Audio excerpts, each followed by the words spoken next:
Popular imagination, I judge, responded actively to our wireless bulletins of lakes start northwestward into regions never trodden by human foot or penetrated by human imagination, though we did not mention his wild hopes of revolutionizing the entire sciences of biology and geology. His preliminary sledging and boring journey of January 11-18 with Pabodie and 5 others, marred by the loss of 2 dogs in an upset when crossing one of the great pressure ridges in the ice, had brought up more and more of the Archean slate, and even I was interested by the singular profusion of evident fossil markings in that unbelievably ancient stratum. These markings, however, were of very primitive life forms involving no great paradox except that any life forms should occur in rock as definitely Precambrian as this seemed to be. Hence I still fail to see the good sense of Lake's demand for an interlude in our time-saving program, and interlude requiring the use of all 4 planes, many men, and the whole of the expedition's mechanical apparatus. I did not, in the end, veto the plan, though I decided not to accompany the northwestward party despite Lake's plea for my geological advice. While they were gone, I would remain at the base with Pabodie and 5 men and work out final plans for the eastward shift. In preparation for this transfer, one of the planes had begun to move up a good gasoline supply from McMurdo Sound, but this could wait temporarily. I kept with me 1 sledge and 9 dogs, since it is unwise to be at any time, without possible transportation, in an utterly tenantless world of long death. Lake's sub-expedition into the unknown, as everyone will recall, sent out its own reports from the shortwave transmitters on the plains, these being simultaneously picked up by our apparatus at the southern base and by the Arkham at McMurdo Sound, whence they were relayed to the outside world on wave, lengths up to 50 meters. The start was made January 22 at 4 a.m., and the first wireless message we received came only 2 hours later when Lake spoke of descending and starting a small-scale ice melting and bore at a point some 300 miles away from us. 6 hours after that a second and very excited message told of the frantic, beaver-like work whereby a shallow shaft had been sunk and blasted, culminating in the discovery of slate fragments with several markings approximately like the one which had caused the original puzzlement. 3 hours later, a brief bulletin announced the resumption of the flight in the teeth of a raw and piercing gale, and when I dispatched a message of protest against further hazards, Lake replied curtly that his new specimens made any hazard worth taking.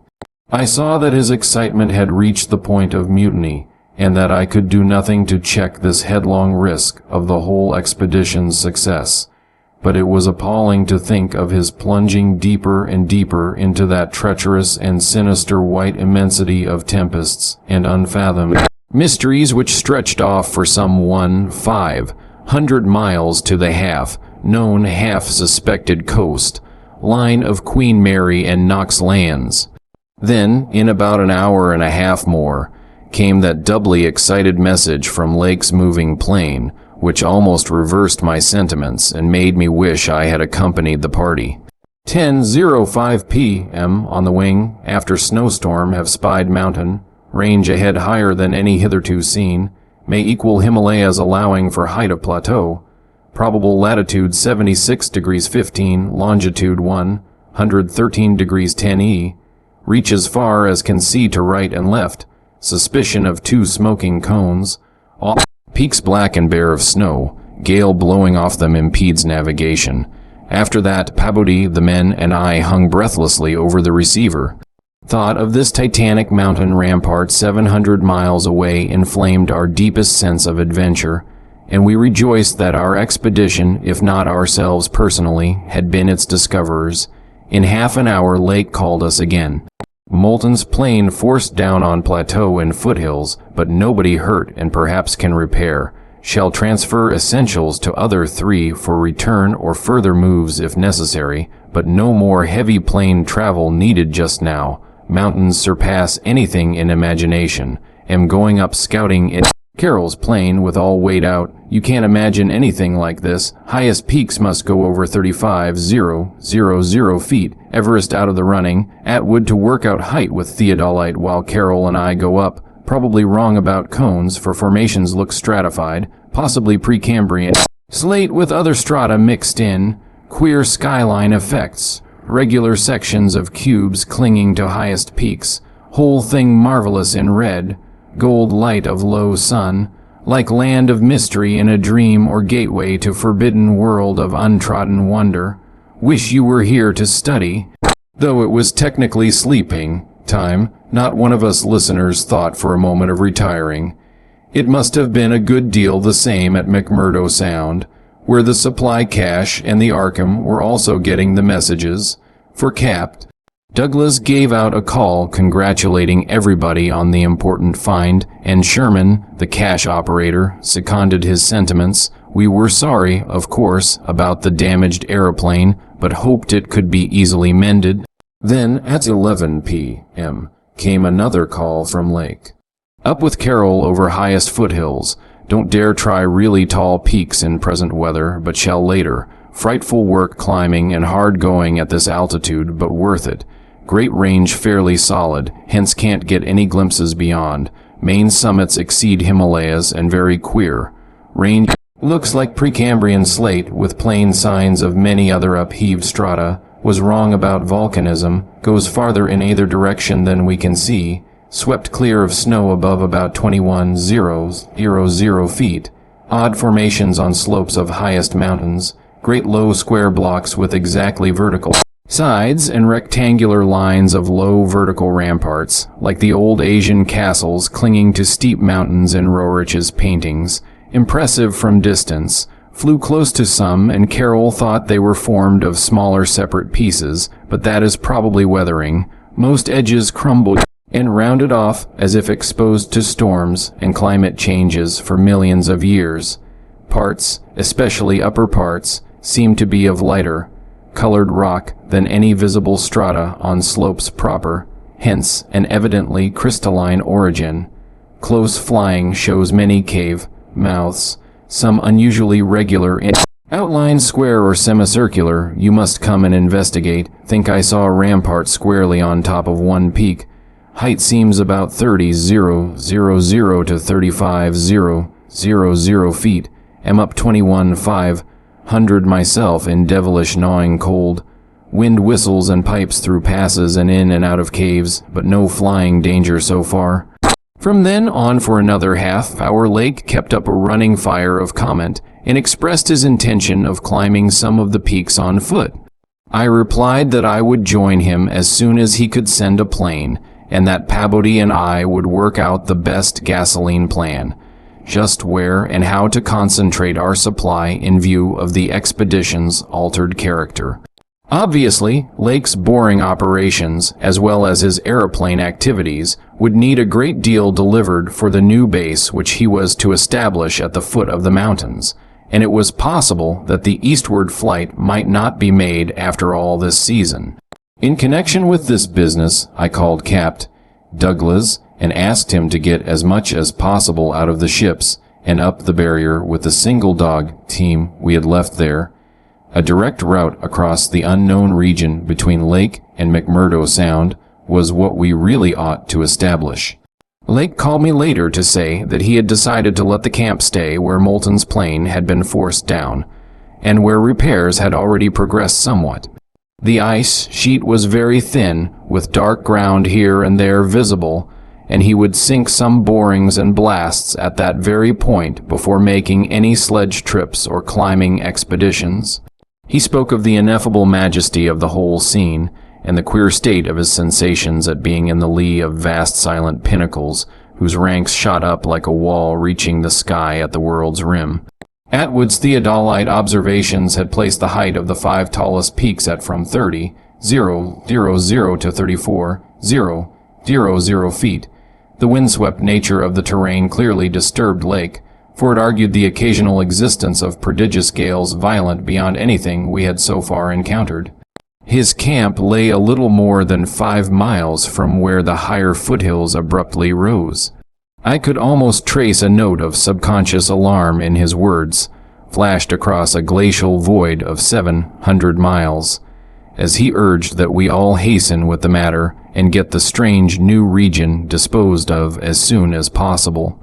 He was about to rest now, after a continuous day's work of almost unparalleled speed, strenuousness, and results. In the morning I had a three-cornered wireless talk with Lake and Cap Douglas at their widely separated bases, and it was agreed that one of Lake's planes would come to my base for Pabodie, the 5 men, and myself, as well as for all the fuel it could carry. The rest of the fuel question, depending on our decision about an easterly trip, could wait for a few days, since Lake had enough for immediate camp heat and borings.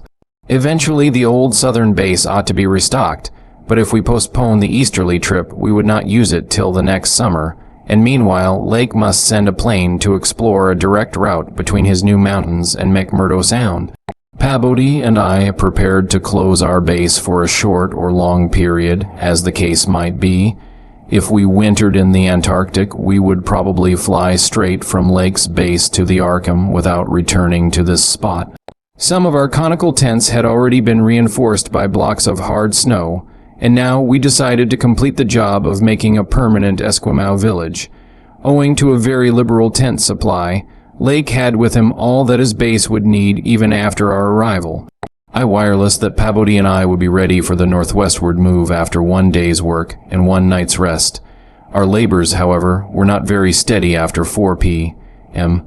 For about that time, Lake began sending in the most extraordinary and excited messages. His working day had started unpropitiously, since an aeroplane survey of the nearly exposed rock surfaces showed an entire absence of those Archean and primordial strata for which he was looking, and which formed so great a part of the colossal peaks that loomed up at a tantalizing distance from the camp. Most of the rocks glimpsed were apparently Jurassic and Comanchian sandstones and Permian and Triassic schists, with now and then a glossy black outcropping suggesting a hard and slaty coal. This rather discouraged Lake, whose plans all hinged on unearthing specimens more than 500 million years older. It was clear to him that in order to recover the Archean slate vein in which he had found the odd markings, he would have to make a long sledge trip from these foothills to the steep slopes of the gigantic mountains themselves. He had resolved, nevertheless, to do some local boring as part of the expedition's general program, hence set up the drill and put 5 men to work with it while the rest finished settling the camp and repairing the damaged aeroplane. The softest visible rock sandstone about a quarter of a mile from the camp had been chosen for the first sampling, and the drill made excellent progress without much supplementary blasting. It was about 3 hours afterward, following the first really heavy blast of the operation, that the shouting of the drill crew was heard, and that young Jedney, the acting foreman, rushed into the camp with the startling news. They had struck a cave. Early in the boring, the sandstone had given place to a vein of Comanchian limestone full of minute fossil cephalopods, corals, echini, and spirifera, and with occasional suggestions of siliceous sponges and marine vertebrate bones, the latter probably of teleosts, sharks, and ganoids. This in itself was important enough, as affording the first vertebrate fossils the expedition had yet secured, but when shortly afterward the drill head dropped through the stratum into apparent vacancy, a wholly new and doubly intense wave of excitement spread among the excavators. A good-sized blast had laid open the subterranean secret, and now, through a jagged aperture perhaps 5 feet across and 3 feet thick, there yawned before the avid searchers a section of shallow limestone hollowing worn more than 50 million years ago by the trickling ground waters of a bygone tropic world.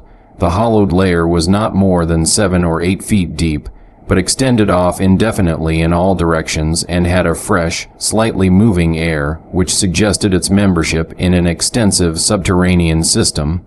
Its roof and floor were abundantly equipped with large stalactites and stalagmites, some of which met in columnar form, but important above all else was the vast deposit of shells and bones which in places nearly choked the passage. Washed down from unknown jungles of Mesozoic tree, ferns and fungi, and forests of tertiary cycads, fan, palms, and primitive angiosperms, This osseous medley contained representatives of more Cretaceous, Eocene, and other animal species than the greatest paleontologist could have counted or classified in a year. Mollusks, crustacean armor, fishes, amphibians, reptiles, birds, and early mammals great and small, known and unknown. No wonder Jedney ran back to the camp shouting, and no wonder everyone else dropped work and rushed headlong through the biting cold to where the tall derrick marked a new-found gateway to secrets of inner earth and vanished eons. When Lake had satisfied the first keen edge of his curiosity, he scribbled a message in his notebook and had young Moulton run back to the camp to dispatch it by wireless. This was my first word of the discovery, and it told of the identification of early shells, bones of ganoids and placoderms, remnants of labyrinthodonts and the codonts, great mosasaur skull fragments, dinosaur vertebrae and armor, plates, pterodactyl teeth and wing, bones, Archaeopteryx debris, Miocene shark's teeth, primitive bird skulls, vertebrae, and other bones of archaic mammals such as paleothers, Ziphodons, Dinosraises, Eohippie, Oreodons, and Titanothers. There was nothing as recent as a mastodon, elephant, true camel, deer, or bovine animal. Hence, Lake concluded that the last deposits had occurred during the Oligocene age, and that the hollowed stratum had lain in its present dried, dead, and inaccessible state for at least 30 million years. On the other hand, the prevalence of very early life forms was singular in the highest degree. Though the limestone formation was, on the evidence of such typical embedded fossils as ventriculites, positively and unmistakably Comanchian and not a particle earlier, the free fragments in the hollow space included a surprising proportion from organisms hitherto considered as peculiar to far older periods, even rudimentary fishes, mollusks, and corals as remote as the Silurian or Ordovician. The inevitable inference was that in this part of the world there had been a remarkable and unique degree of continuity between the life of over 300 million years ago and that of only 30 million years ago. How far this continuity had extended beyond the Oligocene age when the cavern was closed was of course past all speculation. In any event, the coming of the frightful ice in the Pleistocene some 500,000 years ago, a mere yesterday as compared with the age of this cavity, must have put an end to any of the primal forms which had locally managed to outlive their common terms. Lake was not content to let his first message stand, but had another bulletin written and dispatched across the snow to the camp before Moulton could get back. After that, Moulton stayed at the wireless in one of the planes, transmitting to me, and to the Arkham for relaying to the outside world the frequent postscripts which Lake sent him by a succession of messengers. Those who followed the newspapers will remember the excitement created among men of science by that afternoon's reports which have finally led, after all these years, to the organization of that very stark, more expedition which I am so anxious to dissuade from its purposes. I had better give the messages literally as Lake sent them, and as our base operator, McTigg, translated them from his pencil shorthand. Fowler makes discovery of highest importance in sandstone and limestone fragments from blasts. Several distinct triangular striated prints like those in Archean slate, proving that source survived from over 600 million years ago to Comanchian times without more than moderate morphological changes and decrease in average size. Comanchian prints apparently more primitive or decadent, if anything, than older ones. Emphasize importance of discovery in press.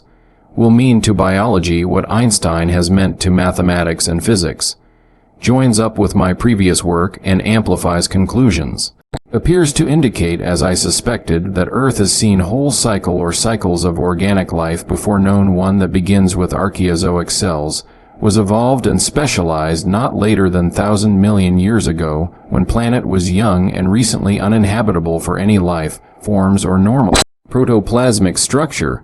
Question arises when, where, and how development took place. Later, examining certain skeletal fragments of large land and marine saurians and primitive mammals, Find singular local wounds or injuries to bony structure not attributable to any known predatory or carnivorous animal of any period, of two sort, straight penetrant bores and apparently hacking. Incisions, 1 or 2 cases of cleanly severed bone, not many specimens affected. Am sending to camp for electric torches. Will extend search area underground by hacking away stalactites. Still later, have found peculiar soapstone fragment about 6 inches across and 1.5 inches thick, wholly unlike any visible local formation, greenish but no evidences to place its period, has curious smoothness and regularity, shaped like 5, pointed star with tips broken off and signs of other cleavage at inward angles and in center of surface. Small, smooth depression in center of unbroken surface. Arouses much curiosity as to source and weathering. Probably some freak of water action. Carroll, with magnifier, thinks he can make out additional markings of geologic significance. Groups of tiny dots in regular patterns. Dogs growing uneasy as we work, and seem to hate this soapstone. Must see if it has any peculiar odor. Will report again when Mills gets back with light, and we start on underground area.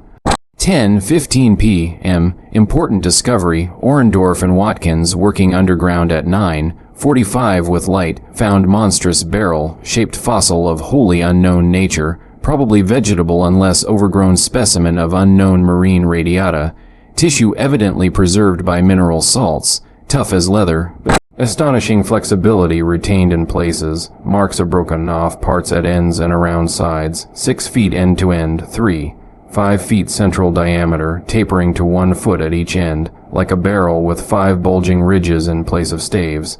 Lateral breakages, as of thinnish stalks, are at equator in middle of these ridges. In furrows between ridges are curious growths. Combs or wings that fold up and spread out like fans. All greatly damaged but one, which gives almost 7-foot wing spread. Arrangement reminds one of certain monsters of primal myth, especially fabled elder things in Necronomicon. These wings seem to be membranous, stretched on framework of glandular tubing. Apparent minute orifices in frame tubing at wing tips. Ends of body shriveled, giving no clue to interior or to what has been broken off there. Must dissect when we get back to camp. Can't decide whether vegetable or animal, many features obviously of almost incredible primitiveness. Have set all hands cutting stalactites and looking for further specimens. Additional scarred bones found, but these must wait. Having trouble with dogs. They can't endure the new specimen and would probably tear it to pieces if we didn't keep it at a distance from them.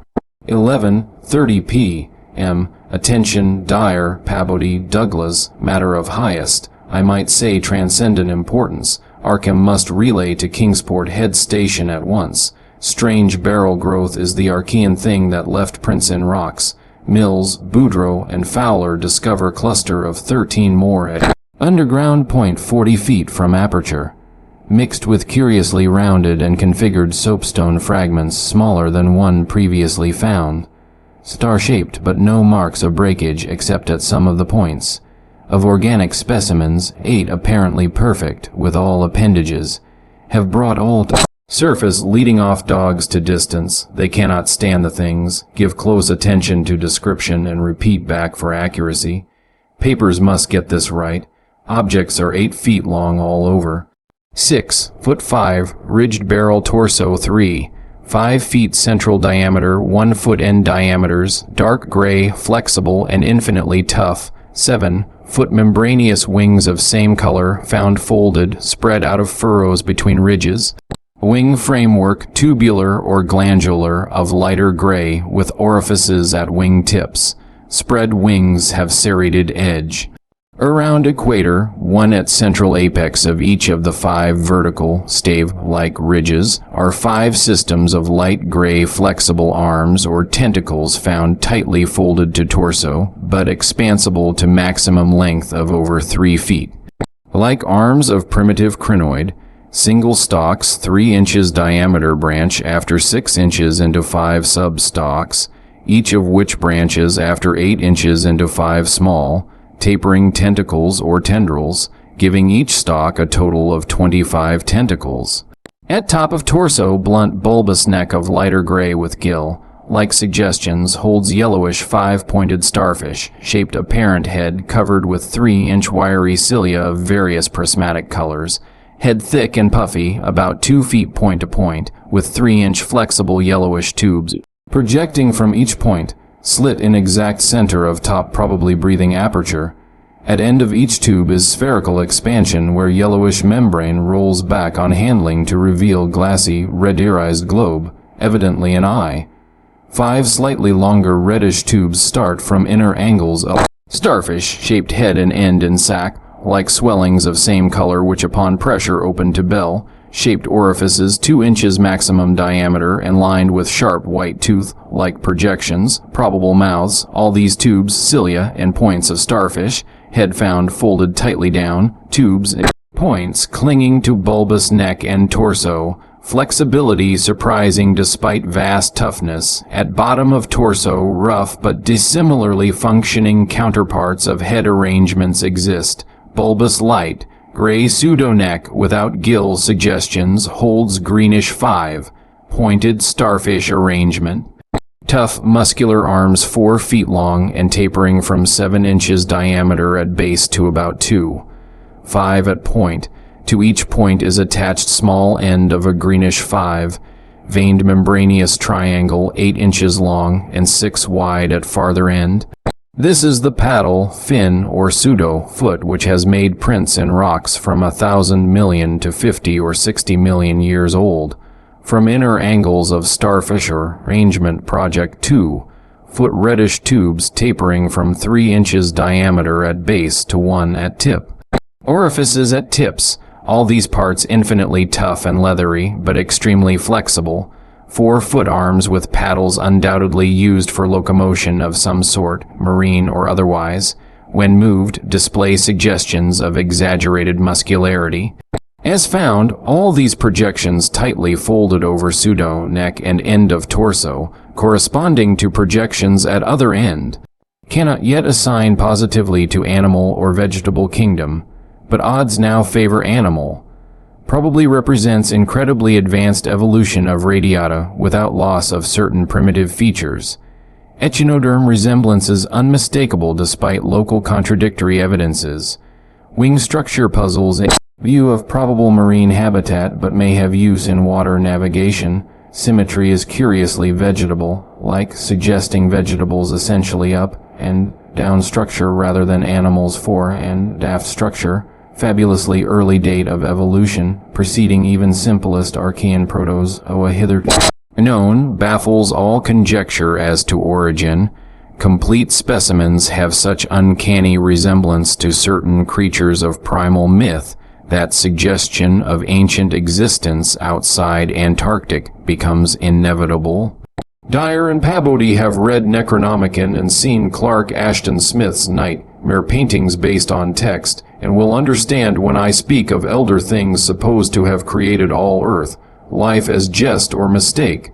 Students have always thought conception formed from morbid, imaginative treatment of very ancient tropical radiata. Also, like prehistoric folklore things, Wilmarth has spoken of Cthulhu cult appendages, etc. Vast field of study opened, deposits probably of late Cretaceous or early Eocene period, judging from associated specimens, massive stalagmites deposited above them, hard work hewing out, but toughness prevented damage, state of preservation miraculous, evidently owing to limestone action. No more found so far, but will resume search later. Job now to get 14 huge specimens to camp without dogs, which bark furiously and can't be trusted near them, with 9 men. 3 left to guard the dogs. We ought to manage the 3 sledges fairly well, though wind is bad. Must establish plane communication with McMurdo Sound and begin shipping material. But I've got to dissect one of these things before we take any rest. Wish I had a real laboratory here. Dyer better kick himself for having tried to stop my westward trip. First the world's greatest mountains, and then this. If this last isn't the high spot of the expedition, I don't know what is. We're made scientifically. Congrats, Pabodie, on the drill that opened up the cave. Now will Arkham please repeat description? The sensations of Pabodie and myself at receipt of this report were almost beyond description. nor were our companions much behind us in enthusiasm. McTigg, who had hastily translated a few high spots as they came from the droning receiving set, wrote out the entire message from his shorthand version as soon as Lake's operator signed off. All appreciated the epoch-making significance of the discovery, and I sent Lake congratulations as soon as the Arkham's operator had repeated back the descriptive parts as requested, and my example was followed by Sherman from his station at the McMurdo Sound Supply Cache, as well as by Capt. Douglas of the Arkham. Later, as head of the expedition, I added some remarks to be relayed through the Arkham to the outside world. Of course, rest was an absurd thought amidst this excitement, and my only wish was to get to Lake's camp as quickly as I could.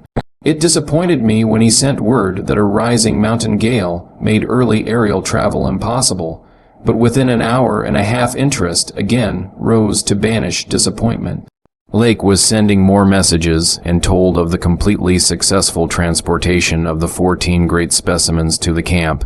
It had been a hard pull, for the things were surprisingly heavy, but 9 men had accomplished it very neatly. Now, some of the party were hurriedly building a snow corral at a safe distance from the camp, to which the dogs could be brought for greater convenience in feeding. The specimens were laid out on the hard snow near the camp, save for one on which Lake was making crude attempts at dissection. This dissection seemed to be a greater task than had been expected, for despite the heat of a gasoline stove in the newly raised laboratory tent, the deceptively flexible tissues of the chosen specimen, a powerful and intact one, lost nothing of their more than leathery toughness. Lake was puzzled as to how he might make the requisite incisions without violence destructive enough to upset all the structural niceties he was looking for. He had, it is true, 7 more perfect specimens, but these were too few to use up recklessly unless the cave might later yield an unlimited supply. Accordingly, he removed the specimen and dragged in one which, though having remnants of the starfisher, arrangements at both ends, was badly crushed and partly disrupted along one of the great torso furrows. Results, quickly reported over the wireless, were baffling and provocative indeed. Nothing like delicacy or accuracy was possible with instruments hardly able to cut the anomalous tissue, but the little that was achieved left us all awed and bewildered. Existing biology would have to be wholly revised, for this thing was no product of any cell. Growth science knows about. There had been scarcely any mineral replacement, and despite an age of perhaps 40 million years, the internal organs were wholly intact. The leathery, undeteriorative, and almost indestructible quality was an inherent attribute of the thing's form of organization, and pertained to some Paleogean cycle of invertebrate evolution utterly beyond our powers of speculation. At first, all that Lake found was dry, but as the heated tent produced its thawing effect, organic moisture of pungent and offensive odor was encountered toward the thing's uninjured side. It was not blood, but a thick, dark, green fluid apparently answering the same purpose. By the time Lake reached this stage, all 37 dogs had been brought to the still uncompleted corral near the camp, and even at that distance set up a savage barking and show of restlessness at the acrid, diffusive smell. Far from helping to place the strange entity, this provisional dissection merely deepened its mystery. All guesses about its external members had been correct, and on the evidence of these one could hardly hesitate to call the thing animal. But internal inspection brought up so many vegetable evidences that Lake was left hopelessly at sea. It had digestion and circulation, and eliminated waste matter through the reddish tubes of its starfish-shaped base. Cursorily, one would say that its respiratory apparatus handled oxygen rather than carbon dioxide, and there were odd evidences of air, storage chambers, and methods of shifting respiration from the external orifice to at least 2 other fully developed breathing systems, gills, and pores. Clearly, it was amphibian and probably adapted to long airless hibernation. Periods as well. Vocal organs seemed present in connection with the main respiratory system. but they presented anomalies beyond immediate solution. Articulate speech, in the sense of syllable utterance, seemed barely conceivable, but musical piping notes covering a wide range were highly probable. The muscular system was almost preternaturally developed. The nervous system was so complex and highly developed as to leave Lake aghast. Though excessively primitive and archaic in some respects, the thing had a set of ganglial centers and connectives arguing the very extremes of specialized development. Its 5-lobed brain was surprisingly advanced, and there were signs of a sensory equipment, served in part through the wiry cilia of the head, involving factors alien to any other terrestrial organism. Probably it had more than 5 senses, so that its habits could not be predicted from any existing analogy. It must, Lake thought, have been a creature of keen sensitiveness and delicately differentiated functions in its primal world, much like the ants and bees of today. It reproduced like the vegetable cryptogams, especially the pteridophytes, having spore, cases at the tips of the wings and evidently developing from a thallus or prothallus. But to give it a name at this stage was mere folly. It looked like a radiate, but was clearly something more. It was partly vegetable, but had 3/4 of the essentials of animal structure. That it was marine in origin, its symmetrical contour and certain other attributes clearly indicated, yet one could not be exact as to the limit of its later adaptations. The wings, after all, held a persistent suggestion of the aerial.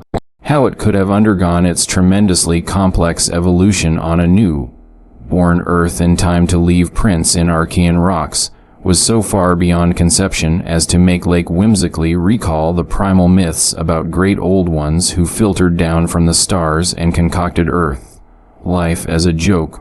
Mistake and the wild tales of cosmic hill things from outside told by a folklorist colleague in Miss Catonic's English department. Naturally, he considered the possibility of the Precambrian prints having been made by a less evolved ancestor of the present specimens, but quickly rejected this too facile theory upon considering the advanced structural qualities of the older fossils. If anything, the later contours showed decadence rather than higher evolution. The size of the pseudo-feet had decreased, and the whole morphology seemed coarsened and simplified. Moreover, the nerves and organs just examined held singular suggestions of retrogression from forms still more complex. Atrophied and vestigial parts were surprisingly prevalent. Altogether, little could be said to have been solved, and Lake fell back on mythology for a provisional name, jocosely dubbing his finds the Elder Ones. At about 2:30 a.m., having decided to postpone further work and get a little rest, he covered the dissected organism with a tarpaulin, emerged from the laboratory tent, and studied the intact specimens with renewed interest. The ceaseless Antarctic sun had begun to limber up their tissues a trifle, so that the head, points and tubes of 2 or 3 showed signs of unfolding. But Lake did not believe there was any danger of immediate decomposition in the almost sub-zero air. He did, however, move all the undissected specimens closer together and throw a spare tent over them in order to keep off the direct solar rays. That would also help to keep their possible scent away from the dogs, whose hostile unrest was really becoming a problem even at their substantial distance, and behind the higher and higher snow walls which an increased quota of the men were hastening to raise around their quarters. He had to weight down the corners of the tent, cloth with heavy blocks of snow to hold it in place amidst the rising gale, for the Titan Mountains seemed about to deliver some gravely severe blasts. Early apprehensions about sudden Antarctic winds were revived, and under Atwood's supervision precautions were taken to bank the tent's new dog corral and crude aeroplane shelters with snow on the mountainward side. These latter shelters, begun with hard snow blocks during odd moments, were by no means as high as they should have been, and Lake finally detached all hands from other tasks to work on them. It was after 4 when Lake at last prepared to sign off, and advised us all to share the rest period his outfit would take when the shelter walls were a little higher. He held some friendly chat with Pabodie over the ether, and repeated his praise of the really marvelous drills that had helped him make his discovery. Atwood also sent greetings and praises. I gave Lake a warm word of congratulation, owning up that he was right about the western trip, and we all agreed to get in touch by wireless at 10 in the morning. If the gale was then over, Lake would send a plane for the party at my base. Just before retiring, I dispatched a final message to the Arkham with instructions about toning down the day's news for the outside world. Since the full details seemed radical enough to rouse a wave of incredulity until further substantiated,